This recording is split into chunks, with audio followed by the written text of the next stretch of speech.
विपक्ष का भी हमला है। कांग्रेस और आरजेडी के विधायकों ने आरोप लगाया है कि राज्य में शराब की होम डिलीवरी हो रही है। एक कांग्रेस विधायक ने तो यहां तक चुनौती दे दी कि अगर सभी विधायकों का ब्लड टेस्ट कराया जाए तो सच्चाई सामने आ जाएगी। कल केंद्रीय मंत्री जीतन राम मांझी विगत कई सालों से आवाज को बुलंद करते आए हैं अपने ही सरकार के विपक्ष में। बिहार में अब शराब बिकने लगेगा क्या? बिहार में अब शराबबंदी खत्म हो जाएगी क्या? यह सवाल उठ रहा है। दरअसल केंद्रीय मंत्री जीतन राम मांझी विगत कई सालों से आवाज को बुलंद करते आए हैं अपने ही सरकार के विपक्ष में, विरोध में। दरअसल मामला है कि बिहार में जीतन राम मांझी जिस गठबंधन में है उसका नाम है एनडीए अलायंस में गठबंधन में है और उसी कोटे से वो मंत्री भी हैं केंद्र में। लेकिन बहुत ही मुखर होकर बोलते हैं मंत्री जी, लगातार बोलते हैं कि भाई समीक्षा की जरूरत है। आप केंद्रीय मंत्री तो छोड़िए, बिहार के विधायक भी बोलना शुरू कर दिए हैं। बिहार विधानसभा का सत्र चल रहा था। इस सत्र के दौरान उपेंद्र कुशवाहा जी की जो पार्टी है उनके विधायक माधव आनंद हैं, उन्होंने भी कहा कि अब समीक्षा की जरूरत है। सत्ता पक्ष के सहयोगी की मांग है। एनडीए के सहयोगी दलों जैसे जीतन राम मांझी और उपेंद्र कुशवाहा की पार्टी आरएलएम के विधायकों ने सदन में इस कानून की समीक्षा की मांग की है। उनका तर्क है कि शराबबंदी के कारण राज्य को भारी राजस्व का नुकसान हो रहा है और गरीब लोग बेवजह जेल जा रहे हैं। दरअसल मैं बोलना चाहूंगा, इसमें कोई दो मत नहीं है।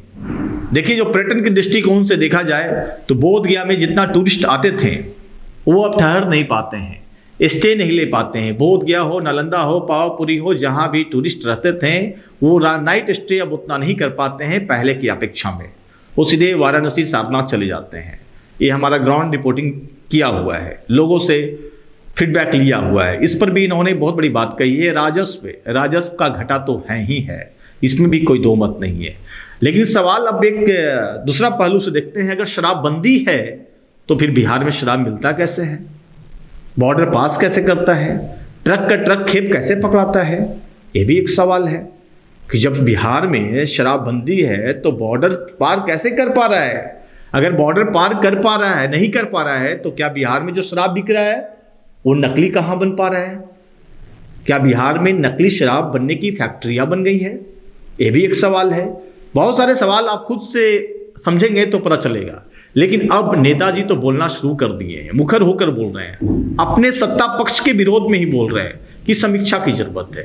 दरअसल मामला आप देख सकते हैं कि जिस तरह से मौतें होती है, शराब पीकर मौत होती है, बहुत सारे लोग इसको एफआईआर नहीं करवाते हैं, ये मामला थाना में नहीं जाता है, जिसके वजह से दबी जुबान दब जाता है मामला। तो कितनी मौतें हो रही है नकली शराब पीने से, ये भी एक आंकड़ा है बिहार का। कई जिंदगी बचाने के वजह से कई मौतें तो भी हो रही है, राजस्व का दूसरा नुकसान भी हो रहा है। इन तमाम बातों को लेकर नेताजी आजकल बोलना शुरू कर दिए हैं। तो क्या सच में बिहार में शराबबंदी है या भी नहीं है? अब तो नेताजी ये भी बोलने लगे हैं कि बिहार में शराबबंदी, होम डिलीवरी भी हो जाता है, तो बहुत बड़ी बात है।